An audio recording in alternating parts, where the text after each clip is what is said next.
தரங்கம்பாடி அருகே அரசூர் ஊராட்சியில் AIADMK booth committee கூட்டத்தில் மாவட்ட செயலாளர் எஸ் பவுன்ராஜ் பேசினார்.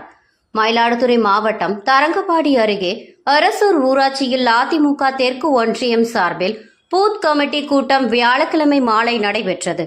கூட்டத்திற்கு ஒன்றிய அதிமுக செயலாளர் தலைமையில் பேரூர் கழக செயலாளர், பொதுக்குழு உறுப்பினர், மாவட்ட வர்த்தக அணி, மாவட்ட அம்மா பேரவை, ஒன்றிய எம்ஜிஆர் இளைஞரணி ஆகியோர் முன்னிலை வகித்தனர்.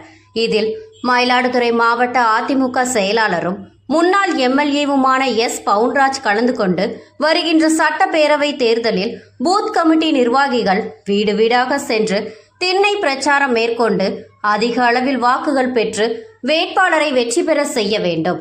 கழகத்தில் ஒவ்வொரு ஊராட்சியிலும் அதிக அளவில் உறுப்பினர்களை சேர்க்க வேண்டும் என்று பேசினார்.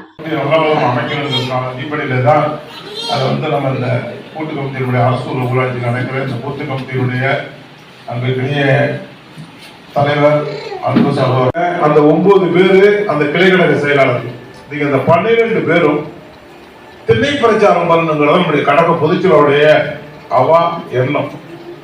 நம்ம அம்மா ஆட்சியில, எடப்பாடியார் ஆட்சியில கொடுத்துட்டு 2-3 தவிர பாக்கி எதுவுமே பண்ணல. அது 1000 ரூபாயை நம்ம போராடி தான் வாங்கி கொடுத்தோம்.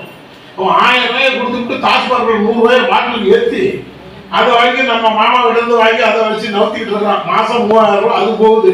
இங்கே 1000 ரூபாய் தான் நம்மளுக்கு வருது. எவ்வளவு நம்ம குடும்பம் எடுக்கலாம்?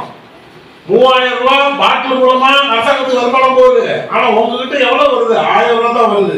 2000 ரூபாய் ஒரு குடும்பத்தில் உள்ள பணம் டாஸ்மார்க் மூலமா தமிழ்நாட்டுடைய முதலமைச்சர் கூட்டு கஜானாவுக்கு போயிட்டு இருக்கு. அது அரசாங்கத்துக்கு போல கஜானாவுக்கு போகுது, அவருக்கு கூட்டு கஜானாவுக்கு போகுது.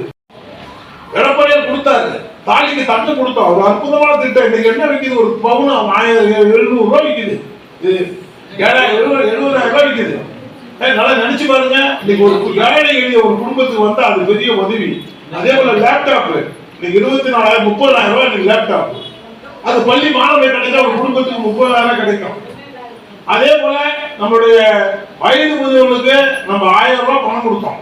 அதுல பாதி பேரை குறைச்சிட்டான். உபகரணங்களை அவளையும் கொடுத்தோம். அதையும் எல்லாத்தையும் க்ளோஸ் பண்ணிவிட்டான். எல்லாத்தையும் கொடுத்துட்டு உங்ககிட்ட 1000 ரூபாய், பள்ளி மாணவனுக்கு ஒரு 1000 ரூபாய், இதற்கு ஒரு 2000 ரூபாய் ஒரு ஆண்டுக்கு. நம்ம பள்ளியில படிக்கிற நம்ம மாணவ சேவர்களுக்கு நம்ம மகளிருக்கு இது கொடுத்தப்ப 2 வீலர் அது மானியம் கொடுத்தாலும் 25,000 ரூபாய்.